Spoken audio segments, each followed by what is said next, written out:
Kit Guru is with G.Skill at Computex 2024, as the logo tells you, and also as Dominic turns around, and as the army of G.Skill models that's just appeared behind him also tells you. But we're here to look at the memory. And let's walk along the line of G.Skill's showcase of very fast memory. Intel Core i9 14th Gen DDR5 running at 8000. This is 48 gigabytes, that's 2 by 24 gigabytes, CL38.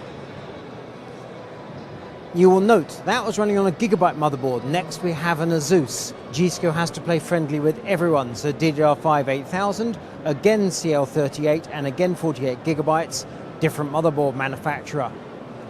And then an MSI running DDR5 8400. The diplomacy here is obvious. Slightly higher speed, slightly slower latency, CL40.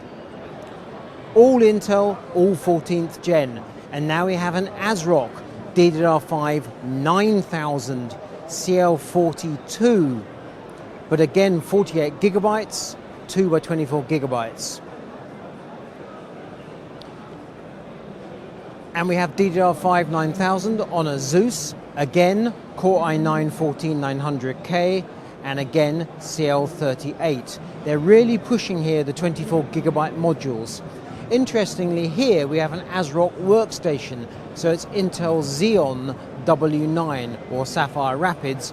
This is DDR5 6600, which in our world is relatively slow. In workstation terms, that's fast.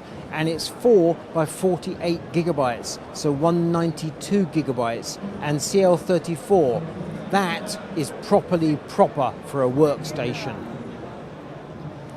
You can't avoid AI at Computex. We have two benchmark systems, both running Core i9 14900Ks on ROG Maximus Z790. However, the left-hand side is G.Skill Trident Z Royal DDR5 8200. The right-hand side is Ripjaws S5 DDR5 5200. And the graphs on the screen above show, and you'll be shocked to learn this, faster is better. However, the claims for the performance difference is huge, an extra 15 or so % just from faster memory. So you can forget about that DDR5 5200 and you can come across to DDR5 8200 with added RGB. Here we have some of those new CAM2 modules that we saw released just recently. These are for laptops. Here we're looking at the one side of the module. I'll turn it around to show the contact side. This is the lower back side of the module. Now these are intended for laptops to keep the profile of the laptop thin. And obviously it also helps the cooling of the memory modules. We'll show a converted desktop motherboard quite soon. Behind the CAM2 memory, we have some Zeta R5, Neo for AMD, and non-Neo or just R5 is for Intel. Those are RDIMMs for workstations. We also have some amazingly anonymous memory here, which is described as next generation. Between you and I, this is being worked on for Arrow Lake. And the difference between this DDR5 and regular DDR5 is there's an extra chip in there to control the clock speeds, and that has to be supported by the platform. So next gen is all we're being officially told. If I just rotate that, the black mirror finish is quite extraordinary. That is nothing whatsoever to do with the new types of chips under the heat spreaders, and we've been asked to not touch it because apparently it's terrible for fingerprints. But I really like the look of that. G.Skill loves to show off their Trident Z5 RGB memory with very shiny heat spreaders, and it's always a swine to focus on, so Dominic's going to struggle here. But this is bling-tastic. Always has been, always will be. By contrast, to the right we have some Ripjaws M5. Plain white heat spreaders, much more conventional, much less shiny. Now here's a funny thing. Follow me.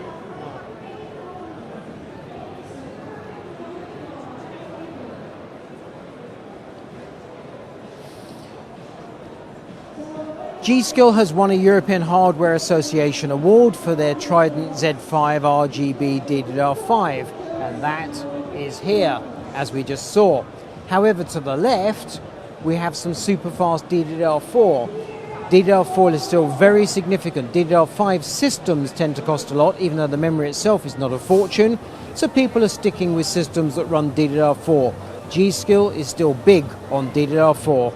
And more Trident Z5 Royal, and again, we shouldn't touch it because it marks up with fingerprints absolutely terribly, but looks very pretty. G.Skill always has a very long row of modded specials on their booth, and as we can see here, second along the line, it's a coffee machine.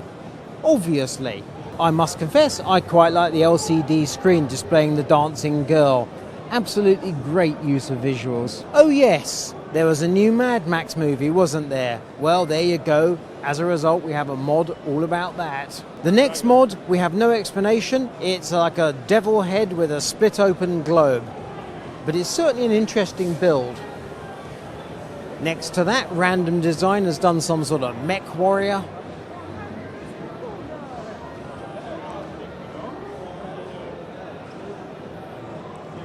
And then we have a liquid cool build that has moving parts. That looks like a bold use of technology.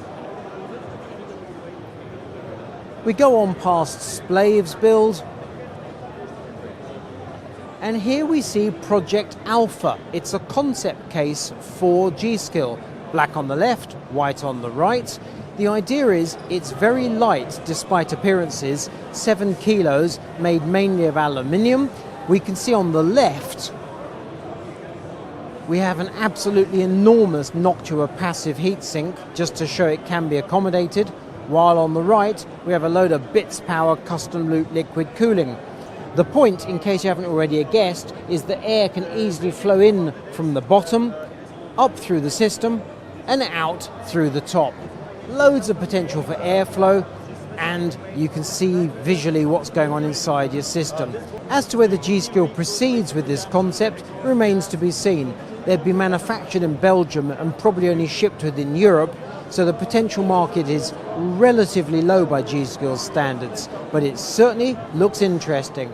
At first glance, nothing particularly much to see here. DDR5 7800, but this is running that low-profile CAM2 memory we mentioned. This is a modded ASUS motherboard, modded by ASUS themselves, and that is CAM2 memory on a desktop motherboard with Intel 14th Gen. Interesting to see. Now, there's no direct benefit on a PC, but if the form factor changes, we could expect to see benefits. And if you could lose those great big chunks of memory either side of your CPU socket, that must surely help airflow. So in principle, this is interesting now. In the future, it could become truly important. And as I mentioned, that's running at DDR5 7800 CL38, so it's fast as well as new. And here we have the other side of G.Skill's wall of PCs running with memory at absurdly fast speeds. But I'm going to sign off in front of the Big Daddy. DDR5 10600 CL56, and you'll note 32 gigabytes, so 2x16. I checked, it's running high voltage, 1.65 volts, but that's not a great surprise. That is a monstrous speed and very interesting to see. As to whether you'd want to run your daily driver PC on that kind of voltage, not so sure. This has been, as the booth girl goes off, this is Kit Guru at G.Skill Computex 2024.